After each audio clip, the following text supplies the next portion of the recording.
Aí na sua tela, a reportagem que está aberta no telão, sobre outro assunto que circulou em Brasília. A Câmara aprovou o projeto que altera o Estatuto do Desarmamento e anistia a portadores de armas ilegais. A Câmara aprovou hoje, portanto, o projeto que altera isso. Entre as mudanças está a ampliação da validade do registro de armas de 3 para 5 anos. Além disso, o texto permite que pessoas respondendo a inquéritos ou processos judiciais possam registrar armas, uma prática antes vedada pelo Instituto do Desarmamento. No entanto, certas restrições foram mantidas, impedindo o registro de armas por pessoas investigadas por crimes como homicídios dolosos, hediondos, ameaças graves ou infrações tipificadas na Lei Maria da Penha. A proposta elimina a necessidade de justificar efetiva necessidade para o registro de armas, o que flexibiliza o controle sobre a posse. O Instituto Sou da Paz foi um daqueles que criticou este projeto. Vamos receber aqui o deputado Alencar Santana. Deputado, o que está acontecendo, hein? Seus colegas têm discutido alguns projetos, digamos assim, enfim, neste momento. A gente estava falando aqui sobre a castração química de pedófilos, né, que tecnicamente não traz um benefício, né? Quer dizer, o pedófilo não vai deixar de ser pedófilo porque ele foi castrado quimicamente, porque ele perdeu a libido. Agora estamos falando sobre flexibilização de armas novamente. O que está acontecendo? Estamos voltando no tempo? O que está acontecendo aí na Câmara? Boa noite. Boa noite, Diego. Boa noite, Thales. Um prazer falar com vocês aí, com todos aí do canal UOL. Obrigado aí pelo convite, pela oportunidade. Olha, de fato, a pauta praticamente se resumiu a projetos na área de segurança pública, alguns retrocessos, assim, absurdos. Estava escutando aqui o programa e vocês debatendo aqui a questão da castração, né? Quer dizer, problemas complexos, achar que uma solução simples vai resolver, o que não é verdade. Então, mas no Brasil, voltando no tempo, né? Décadas, séculos, em alguns tipos de política nesse sentido, aprovado, né? Com a força da bancada da bala, e com o apoio aí de deputados bolsonaristas, que acaba levando apoio em alguns outros setores da Câmara, e acaba aprovando essas medidas. Houve ali esse debate também sobre o Estatuto do Desarmamento. A proposta original que eles apresentaram, que estava no texto, era bem pior. A gente teve que fazer aqui uma política de redução de danos para chegar num texto melhor do que aquele que era apresentado. Mas, de fato, gerou mudanças no Estatuto do Desarmamento, que, na minha opinião, o Estatuto é uma conquista da sociedade brasileira, aprovado lá atrás, os primeiros governos do presidente Lula, que precisa ser aperfeiçoado, mas para garantir mais segurança, maior controle, né? Seja na fiscalização das armas, seja na concessão do porte e da posse. Deputado, essa questão da redução de danos, uma pergunta sobre a efetividade disso. Vocês aceitaram que essa proposta da oposição de armamentos, de liberar armas, tem o compromisso de não vetar. Ou seja, é provável que o presidente vete esses pontos. Mas eu pergunto, não poderá o veto ser derrubado? Thales, só para a gente situar, nós estamos tratando agora do PL que mexeu no Estatuto de Desarmamento, correto? Certo. Não, estou falando da arma... Tá. Porque a bancada da bala aprovou uma série de coisas para as armas. Então, porque eu estou dizendo só o projeto, você está falando de todos ou desse? Ou aquele que foi aprovado ontem, que mexeu no Estatuto de Desarmamento? Falei dos acordos para redução de danos na questão das armas. Por exemplo, Pode falar. Não, pode ficar à vontade.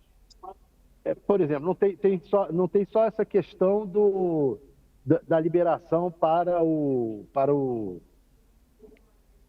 quem está de comprar armas, quem tem casos... Regularizar as armas, regularizar as armas clandestinas. Isso. Mas tem casos... exato. E tem outros casos, não tem? Ou eu estou errado? Primeiro, não tem compromisso de sanção. Ou seja, o presidente Lula, o governo... não tem compromisso de sancionar o projeto. Portanto, o governo pode vetar o projeto. Isso. Mas não pode derrubar o veto? Não pode o veto ser derrubado? Pode. Aí vai depender da votação, né? Nós não podemos prever o resultado. É que assim, quando se o governo eventualmente vir a vetar determinado projeto, como esses, alguns deles que são polêmicos, vai ter uma repercussão na sociedade. Né? Vai ter uma repercussão na sociedade, o debate vai aflorar mais. E para derrubar o veto, ou seja, o Congresso, Câmara e Senado reunidos de maneira conjunta, derrubarem o veto, eles têm que ter um quórum superior. Então, não é fácil derrubar o veto. Vai ter que garantir um quórum qualificado para poder derrubar o veto. Portanto, é uma dificuldade maior. Então, assim, não dá para afirmar... A avaliação de vocês é que vocês têm voto para evitar a derrubada de veto. Não, a primeira coisa, nós não tínhamos voto para segurar as matérias. Ponto. O governo ia perder nas votações as matérias que envolvem a bancada da bala, porque partidos da base do governo, de partidos do centro, iriam votar favoráveis, como votaram, e o presidente Lira tinha um acordo de pautar esses projetos com essas bancadas. Nós percebemos que nós não íamos avançar, que nós não tínhamos condições de ganhar. O que nós tentamos fazer em alguns projetos onde foi possível estabelecer um diálogo? Teve alguns deles que não houve qualquer possibilidade, como esse, a castração química, não teve espaço para o diálogo. Né? Houve uma maioria que se impôs sem espaço para poder diminuir os danos desse projeto. Naquele que foi possível a gente dialogar, discutir a redação, mesmo eventualmente o governo votando contra, e o governo dizendo nós não temos compromisso de sancionar, mas vamos dialogar um texto menos pior, vamos ser mais razoável dentro daquilo que eles tiveram que ceder de um lado, a gente do outro. Né? O governo não tem compromisso de sancionar, portanto, esse projeto pode ser vetado. Porque tem uma diferença. Quando o governo fala aqui, a liderança do governo, no caso do deputado Guimarães, eu acompanhei parte dessas pautas pela liderança do governo. Quando a gente assume o compromisso, olha, nós estamos votando favorável e vamos sancionar, se porventura o presidente veta, na Câmara, normalmente a gente cumpre a palavra que foi dada aqui. Nós iríamos votar para derrubar o veto. Nesse caso, não. Se o veto vir, nós vamos votar para manter o veto. Esperamos que, em alguns casos, o veto justamente venha. Perfeito. Não está certo também isso, né? Se vai ter veto. Não, porque primeiro que é passar para o Senado, né? O Senado pode alterar o projeto, pode o Senado já fazer as mudanças, o Senado pode rejeitar o projeto. Então, nós não sabemos ainda, né? Não podemos trabalhar com uma hipótese futura que depende do Senado e depende depois do presidente. O deputado, em Brasília tem muito se discutido a questão das emendas, né? E a gente viu a forma como tudo tem sido tratado e a forma que isso foi feito, né? De travar debates, discussões importantes para o país, com o argumento de que não havia ambiente nas instituições nesse momento. Claramente ali uma questão de revolta, ou seja lá qual for a palavra para essa situação. Como é que é isso, deputado? Quer dizer, os senhores não estão aí para trabalhar para a população brasileira? Eu sei que as emendas também beneficiam a população, mas travar discussões que trazem benefício para a população em nome de dizer que estão, sei lá, me parece tudo tão esquisito, a gente está vivendo numa sociedade meio distópica, eu acho, e ninguém se revolta, e todo mundo fica meio anestesiado. Às vezes eu fico meio revoltado, como tu acha que hoje, o deputado. Olha, Thales, acho que essa pergunta não era bem para mim. Foi o Diego. Mas eu quero ouvir sua avaliação. Eu sei que o senhor não faz parte das pessoas que estão aí esperando as emendas, mas o senhor está aí, faz parte do grupo, né, do Congresso, digo assim, seus colegas, por mais que o senhor não concorde com eles, eu quero ouvir sua opinião sobre isso. Não, de fato, exemplo nessa pauta. Né? Essa pauta demonstrou, por parte de alguns deputados, mais satisfação com o governo, essa pauta da segurança. Por isso que eles aprovaram projetos que o governo tinha uma posição contrária. Né? Infelizmente, esse debate da emenda, que não é de hoje, ele persiste e, sem dúvida, ele continuar dessa maneira, ele prejudica debates mais elevados, mais serenos, ponderados e responsáveis sobre determinadas políticas públicas. A pauta da segurança, vamos voltar aqui à pauta dessa semana. É um exemplo. Nós temos que debater? Temos. Nós temos que propor? Temos. Nós temos que ter responsabilidade com essas medidas? Temos. Mas nós não podemos fazer isso de uma maneira muito rápida, numa semana, projetos apresentados praticamente à véspera dos seus pareceres, e porque tem uma insatisfação de um setor com o governo, simplesmente aprová-los. Né? Isso é muito ruim para o debate. Né? A pauta do governo aqui na casa, por hora, está travada, porque os deputados estão esperando aí, parte deles, não vou aqui dizer de todos, e não vou dizer aqui que a emenda, ela o deputado não possa ou não apresentar a emenda, não estou dizendo isso, mas está travado parte do debate da casa, porque tem uma decisão do STF, houve uma solução acordada, houve uma nova decisão, o parlamento está na expectativa.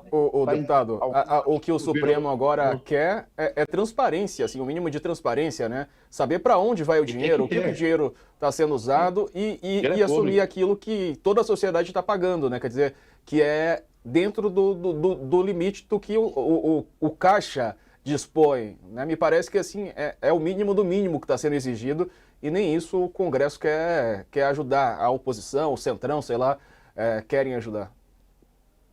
Você tem que ter transparência, é dinheiro público, é dinheiro do povo. Isso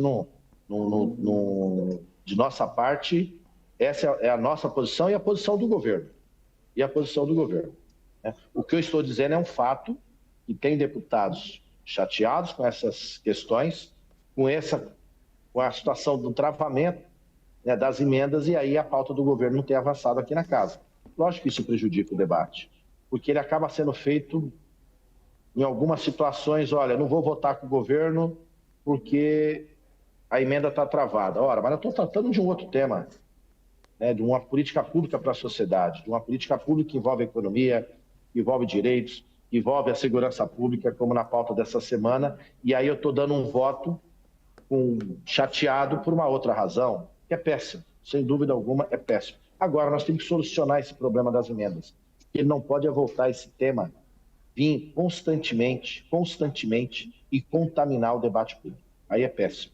Péssimo para o parlamento e principalmente para a sociedade e o povo do nosso país. O Arthur Lira anunciou que vai fazer um esforço concentrado. Vai votar, provavelmente, está votando hoje no Senado, tá? Os destaques lá da reforma tributária, ela vem para cá, para a Câmara, e eu acho que ele está centrando todo na reforma tributária, mas também tem a questão dos cortes, do pacote de cortes.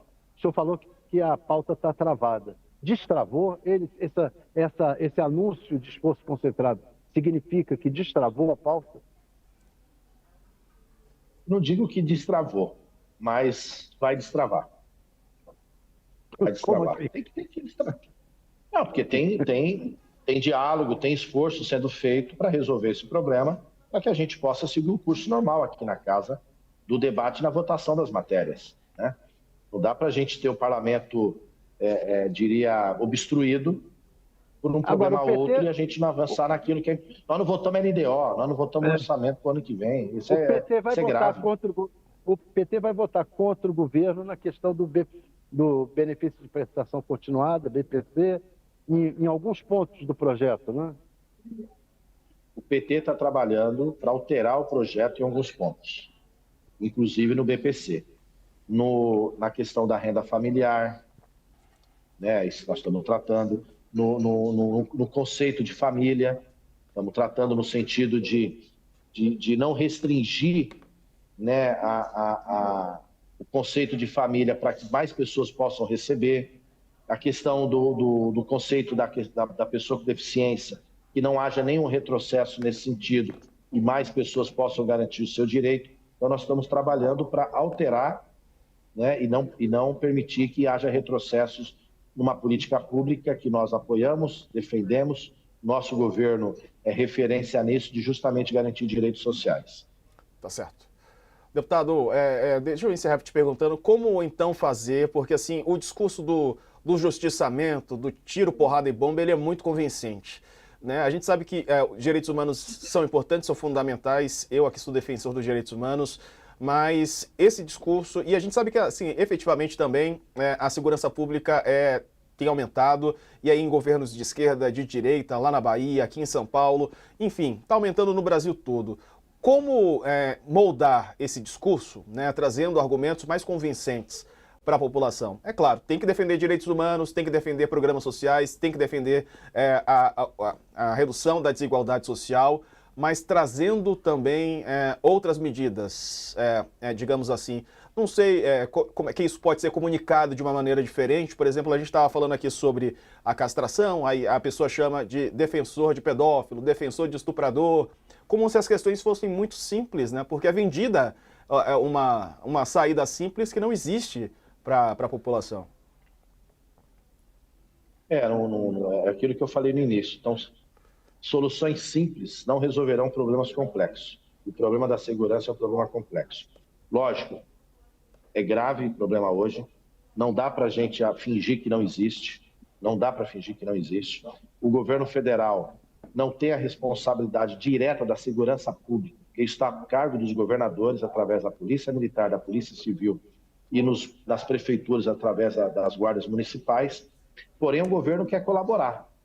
O ministro Lewandowski apresentou uma proposta de emenda constitucional aos governadores para debater, mandar para essa casa, para que a União também exerça determinadas responsabilidades e competência no combate ao crime organizado no seu dia a dia.